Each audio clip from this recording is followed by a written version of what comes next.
Okay, my name is Doug Rowling. Mm. I am the coordinator of the Coquitlam Heritage Society's Oral History Project, and it is September the 19th, 2012, and I'm here at the Earl Haig Seniors Residence in Coquitlam, speaking with Chester Evans. Thank you for doing this, Chester. You're welcome. Now, Chester, you said you worked for the city of Coquitlam for 38 years. That's a long time. Perhaps you could talk about some of the big changes that you saw. And I mean to what we call infrastructure nowadays, okay? Meaning roads, bridges, sewers, buildings, trees. Mm-hmm. Anything come to mind that's kind of big in terms of change? Well, yeah, it was I don't even know where to start. But anyway, I worked for Coquitlam before the Portman Bridge was in. Oh, yeah. I started with 1949. Mm-hmm. Second time I worked here. I worked for them in 1947 when I first came over here. Mm-hmm. I first got a job at Fraser Mills. Oh, yeah. And I worked there for about a month. And I was walking up Marmot Road, and I saw a sign out at Coquitlam at the old municipal hall. Yeah. Crusher operator wanted. So I applied, and I got it. Chester, just to pick up the story that you were telling, if I recall, you said that the date that you were thinking of was 1947, Mm-hmm. and you worked at Fraser Mills for a brief time, Mm-hmm. and then you saw, was it then that you saw this ad for crusher operator? Yeah. Mm-hmm. Okay, go ahead. Yeah, that's crusher operator. And I applied for it, and I got it. Okay. And I went to work for them until late that fall, and I got laid off. Okay. And so I was laid off indefinitely at those days, well, at least for the winter. Mm-hmm. So I went to the unemployment office, and they gave me an option of going to the Yukon. So I went to Mayo, went to the mines, Oh, yeah. and I worked there for 2 years. I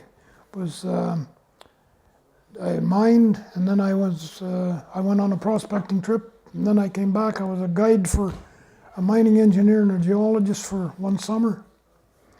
So I came back here and for a visit in 1949, I think it was, in fall of 49. And then I bumped into the foreman that I'd been working for, and he says, "Come on back to work."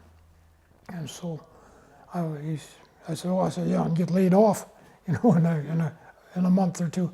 He says, "No," he says, "I guarantee you'll have a job." He said, "If you come back," he said, you got it. I was there 38 years. And what was the name of the employer? It was the district of Coquitlam. It was the district of Coquitlam. Yeah. Mm-hmm. At that time, they called it, let's see. Yeah, it wasn't the city. It was called District of Coquitlam at that time. That's correct, because it became city later. Yeah, city later. Yeah, many years later. Yeah. And that sort of thing. And so you operated heavy equipment mainly to start? Yeah, I operated that rock crusher for a number of years, and I was my kind of a jack of all trades. I operated. There you are. I operated front end loader, backhoe, Inslee backhoe, and drove truck. So I was kind of jack of all trades. Mm-hmm. Then they asked me if I would go foreman. Oh, yeah. So I went as foreman for Public Works. That's what I was doing the last 27 years. Foreman for Public Works. For our future audience, I have on my lap here a book called Coquitlam Then and Now, and I'm looking at one of the articles here, and it says shopping mall, shopping malls, and we've got, it says in 1969, Lougheed Mall opened in Burnaby on Coquitlam's western border, and until the opening of Coquitlam Center 10 years later, the Lougheed Mall was Coquitlam's closest covered shopping center. Yeah. In other words, It was the only mall in the area. and that was a new kind of shopping for people, wasn't Yeah. it? Mm-hmm. You know, what kind of shopping were people used to before that? Well, they were just stores, Like individuals? Yeah, the individual stores. There was some along Austin, and otherwise you had to go into New Westminster, mostly. Yeah, we had, at that time, there was the odd little store on the corners, any big shopping you wanted to do, you had to go downtown, Vancouver, or into New Westminster. Yeah, okay, that was a big change. Now, again, I'm looking at the Coquitlam Then and Now book. It mentions, and you mentioned the Portman Bridge. It says in 1964 the Portman Bridge over the Fraser River opened. Did that affect you very much? Did it create a lot of new jobs for you, for the city, or? No, not really, no. But it was sure an asset to the whole community, because you used to have to go through the old Patella Bridge? Petula Bridge, Yeah. Okay. and that was a real tie-up. You think they got a tie-up now? They should have been there then. I remember when we didn't have the Portman, we used to have to come out at Agassiz and come across and come down on this side through Mission. Through Mission? Wow, okay. Did the Portman, when it opened, create traffic that people were not used to, or did it annoy them, or what? Oh no, I think it just gives you a better access to the whole area, And the freeway, before that freeway was built, and the Portman, you used to have to come down on the old highway, old number comes out through Surrey, King George. Yeah, King George. And then come out to the Petula Bridge. So it was quite a nice change. Yeah, okay. Now, but sticking with highways here, again, I'm looking at my Coquitlam Then and Now book. It says one of the most important local events was the 1950s, was the completion of the Lougheed Highway. The district became more accessible, and there were new subdivisions. Again, when you were foreman for the city, did the opening up of the Lougheed Highway create a lot of different projects for you, or? Not really. Well, we had a steady increase of road building because the place was building up continually. Well, that would be pretty much the story of the 50s. I mean, it says here new subdivisions such as Harbour Chines, Ranch Park, Cape Horn, and Oakdale, started to develop. Chester, I'm curious about something, and I think you might be the person to ask. One of the things that people find attractive about Coquitlam is, especially up on the hill here, as I call it, is the tall trees. They're called what? Tall trees. Yeah. And I know some of them are very old. Do you recall anything that had to do with the preservation of the trees? Because I know when there's a lot of development, there's a tendency to cut them down. Did people have a natural tendency to leave them there? Or were there like fights in municipal council and that sort of thing to keep the trees? Not really a big, not that I recall, not a big, I remember, I can't remember what year it was, but I remember putting restrictions on about falling trees, not being able to. I forget what year it was, but you had to get a permit to cut a tree down, even on your property. Oh, yeah. And if you cut it down then you're supposed to replace another second growth tree like to come up in its place. Okay. So that kind of explains why we got these big old trees. I mean, there was, a desire to keep things the way they were, and people generally, follow the rules, I guess, Mhm. and Yeah. didn't start hacking Yeah, and right. hewing and that sort of thing. Okay. Yeah. Mm-hmm. Now, other things that might be of interest to you, you might want to talk about, again, looking at the Coquitlam then and now. Recreational facilities, it says, new or improved public amenities during this time, meaning I guess the 50s, included a $41,000 outdoor swimming pool built at the Blue Mountain Park. Were you and your crews involved in building some of these recreational facilities? Not personally. I was with the Public Works, like the road department, and we had a department called the recreational department, and Don Cunnings was in that, and they was a lot of construction, made for them, but it was a different department. Mm-hmm. Okay. Well, for your information, Don Cunnings has done one of these interviews. He was our first interviewee for this project. Excuse me. So you mainly were involved with roads, okay? Mhm.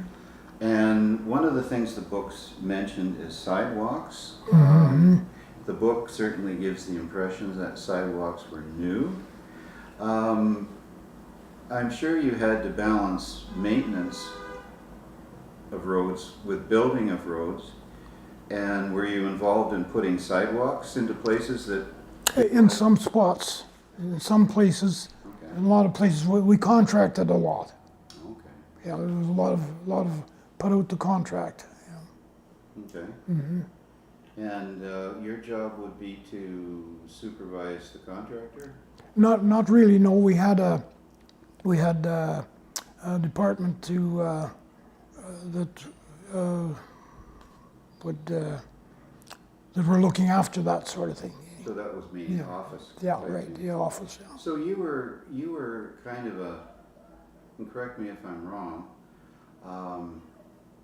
an on-site sort of guy, and you were the boss on the job Yeah. site. Well, I had a crew. I had a crew of about 14 men, Okay. and the public works equipment to maintain roads or build roads wherever necessary, roads or lanes. Yeah. Mm-hmm. And the crews that you had, they were, I presume, all male at the time. Oh, Where did these guys come from? I mean, were they local guys? Were they? but most of them were local. Yeah. Mm-hmm. Oh, okay. And they stayed on. So they got steady work too. Pardon? They got steady work too. Oh yeah. Yeah. Oh yeah. And when you were building roads, what did you find was the major problem that you encountered, if there was one? Oh well. No real problem. It was all just put it together and do it. So you didn't run across any kind of geological problems or soft? Oh, once in a while you'd run across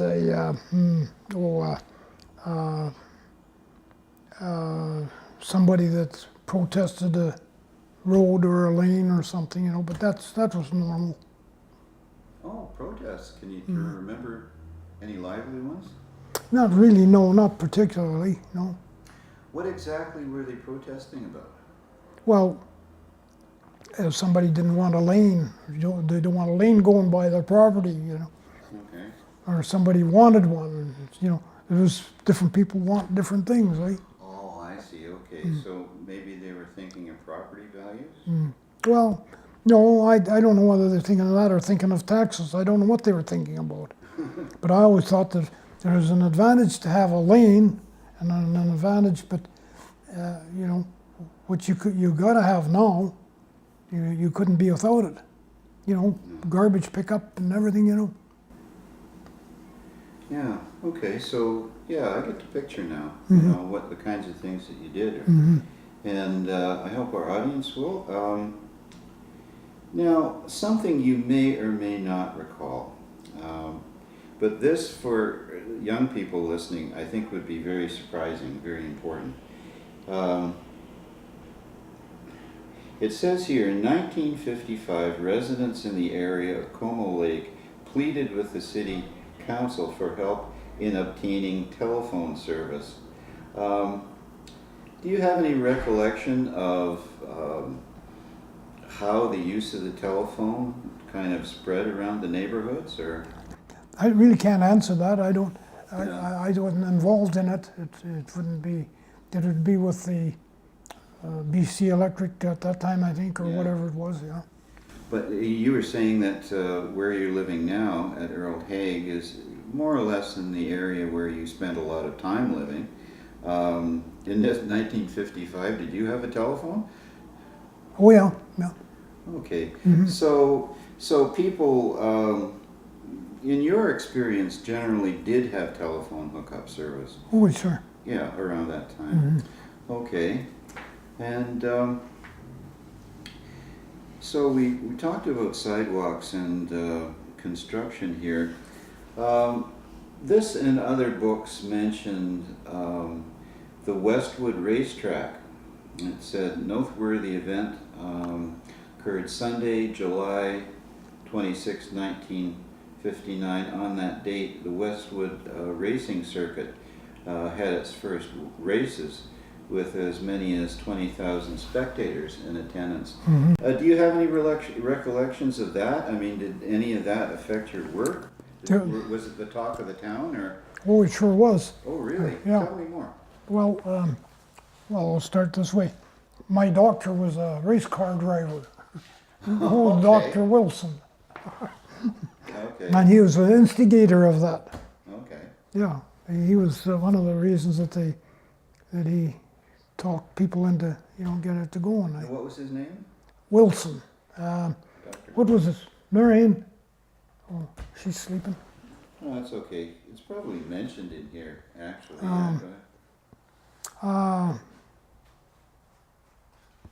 And what kind did he talk about? What kind of car? Do you know what kind of car he drove? I mean, did you go to the races? He drove some kind of a fancy European car at that time. I forget Something what a it was. doctor could afford, right? Yeah, that kind of thing. And how often did they have races there? Oh goodness. Oh, I would say. Oh. Well, summertime was the big event. I guess I don't know how often they had them, but there were several. They'd have several races there a year. Okay, but you recall it was pretty popular here in Coquitlam. Yeah. Oh, yeah. Okay, that sort of thing. Now, again, if you have recollections, fine. If not, fine, because some of these events will affect some people and not others. One of the things that the book mentions is two natural events. The one, 1961, the Coquitlam River flooded, and then it says in 1962, Hurricane Frida caused extensive damage. Now that got a nod from you. Do you have, I would imagine that as a person in your line of work, this Hurricane Frida meant a lot of work for you. Is that the case? Yeah, you better believe it. That, for instance, Foster Avenue, you wouldn't believe. It was like a forest up there along that golf course, and those trees were taken out. It took, well, we contracted a lot of it out, but it took quite a long time, a month and a half or so to clear that out. Oh, okay. It was a forest laid right down. You wouldn't believe it. You'd have to see it to believe it. So some of these roads were completely covered with logs and debris? Well, I'm particularly that Foster because it was along the golf course, and it was all old timber there, all virgin timber. Let's put it that way. Up where the cemetery is and all that area there. Okay. So I don't know what more to say about it. Yeah, well, I mean, you've painted a very clear picture. I mean, a lot of these roads were impassable. Yeah. And old growth timber, so yes, it would have been flattened. The winds must have been tremendously high. It was, yeah. I remember, yeah. And how long did it take to restore power? Oh, goodness. I can't remember exactly, but I would say a week anyway. A week?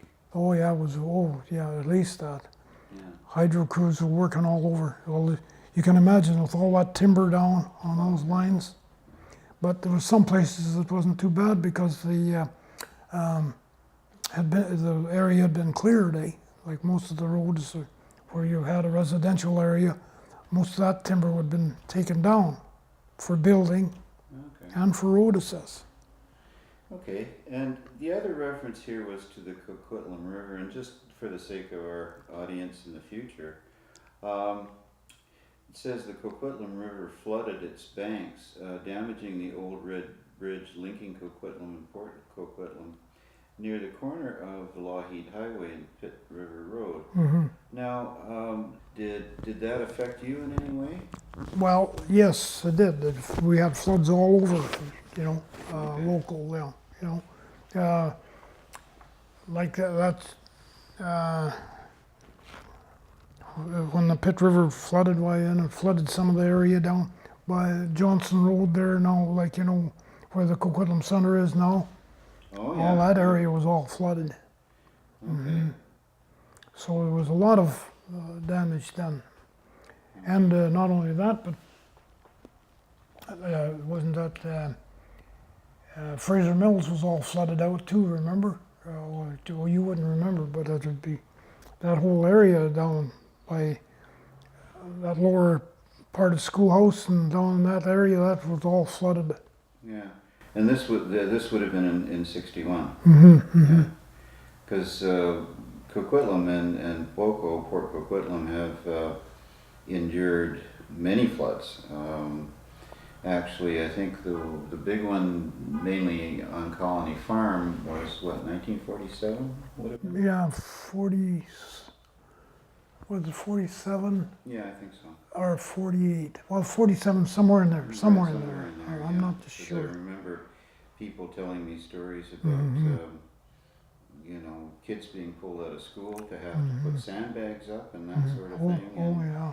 the big mill at Fraser Mills was Flooded. flooded, completely. They had to take, I don't know how long to pump it out. So 1961 and 62, we can safely say were busy times for you, Yeah. Chester. Okay. We've talked about the Port Man here, and again, I'm looking for some of the things that I've marked. We've talked about shopping malls, and now here's something that might be of interest to young people listening to this interview. I know some of the young volunteers find this very surprising, and you may recall something about this. In 1955, City Council directed that an air horn be connected and blown every evening at the start of curfew.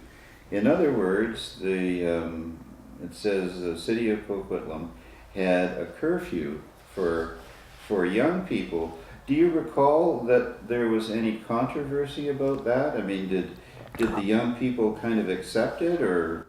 I don't recall it, really. Oh, really? No. Well, I remember it happening, but I don't remember it being such a big issue. So in your experience, it wasn't that big an issue. We didn't have teenagers rebelling about it or No, anything no, like that? no. Okay. Well, I'm, kind of running out of questions that occur in my mind, Chester, and I'm just again, looking at the Coquitlam then and now. Um, we've covered a lot of territory, and we're getting, well, pretty close to, I think, 3/4 of an hour, maybe 50 minutes. Oh, yeah. Is there anything that you would like to communicate that comes to mind about your experience working with the city? I mean, I can get very blunt about it, I suppose, and you don't have to give me details if you don't want, but were they good employers to work for, the city? Yeah, I got along good with them, and all you had to do was do your job. Okay. And you were generally, you and the crews, were you generally happy with your wages and that sort of thing? Well, yeah, you accept it. That's what Yeah. I was in management, and Yeah. they said, well, this is what we pay, and so you took the job, so you got paid, didn't you? Yeah, and just a couple more questions along these lines, because this is a hot topic for people nowadays. What about benefits? I mean, the crews, some of them would work for contractors, some directly employed with the city. You were employed with the city. Did you have any, for example, dental coverage to cover, getting your teeth fixed or anything like that? Oh yeah, yeah. We had Oh, we okay. had no. I'm pardon me. Don't get me wrong. No, just a minute. No, not at that time. No, we had to have our own. You had to have your own. Yeah. Yeah, because this is a big topic for people who are employed right now. Mm-hmm. You know, Yes. Yeah. because of the costs of just getting one's teeth fixed. Well, this is it. Yeah. Mm-hmm. Can cost a huge amount. Mm-hmm. Well, Chester, I don't have any more questions. Do you have anything to say? No, it's I thought I had a pretty good life, pretty good go, working for Coquitlam. That's good. That's good to hear. That's Yeah. good to hear. Yeah, I had something interesting to kind of mention. It'd be about Burke Mountain. Oh yeah. It was when I came here. It was wilderness. I used to work with Boy Scouts for a while, and I'd take them on hikes, like weekend hike or something, and up in the mountains there. And I got to know an old guy that worked for the railroad, and he operated the steam engine that hauled the logs off of Burke Mountain. Oh, it's a steam engine. Yeah, and they hauled them down by rail, and they got down to Burrard Inlet, put them in there, and those logs were so big that they didn't have any equipment here to cut them with. That was before my time. Yeah. And they used to boom them and take them down to Seattle. That's where they cut. That's where the timber was cut up. Cut up in Seattle? Yeah, they took it to Seattle because there was no equipment here that could cut them. Really? Yeah, no saw was big enough. Not even at, the big mill in Fraser Mills? No, Huh? No. That's big. that was big timber. I know because when we hiked up there, we could take 3 men, like 3 of us. Oh. And Careful there, you're yeah, wired. yeah, I'm wired. Yeah. To reach around one of those trees, it would take 3 of us to join hands to reach around Huh. one of So it's a little. stump. Yeah, Well, that's something special that you witnessed because an experience, because most people nowadays can't even think of a tree that big. No. They've never experienced no, it, that's what it is. Yeah, and that sort of thing. So, yeah. just one question, and this is my own curiosity because this is a kind of pet area of curiosity for me. You mentioned Burke Mountain. Did you encounter any people up there in the time you're talking about? And it was, you were saying the 40s, and there were Boy Scouts and that sort of thing up there. Did you encounter any homesteaders, people who had been given the land? And No, there was absolutely, Coast Meridian ended right at the top of Harper Road. It was just above Harper Road. That's where it ended. yeah, I'm vaguely Yeah, familiar. And it was mainly bush. It was mainly trees. Yeah, right, yeah, yeah. Kind of thing. So, okay, well, Chester, as I said, I can't think of any other questions. No, Do you have anything to add? Jump in with two? Sure. One, I just want to follow up. Maybe I'm mixing up my mountains, but the gentleman you talked about who was excavating Burke Mountain, is that the gentleman who made like a ski lodge up there, or is that a separate? I'm sorry, I couldn't. Is that the gentleman who made a ski lodge up top of Burke Mountain? I know there's a local, so somebody had excavated the mountain and put a temporary ski lodge up there. Oh yeah, that came years later, yeah. Okay, so that was separate from the gentleman you were talking That was about. before. Oh, okay. Yeah, before that, yeah. And the last thing I want to ask, sorry, when Doug had left the room, he talked about car accidents and how many there are. And I thought it might be nice just get you to comment to Doug about, the change you've seen since, say, the 40s and 50s, how many accidents you would hear of in a day or in a month or a week compared to today's nonstop. Well, very seldom you heard of an accident because there was very few cars. Well, I'm going back to 49 now. And there was not that many cars. Not everybody had a car. Everybody was catching the bus. We had what we called the, what was the name of that old bus system? The first one, Interurban? pardon? Interurban? Gosh, I can't think of it. It's okay.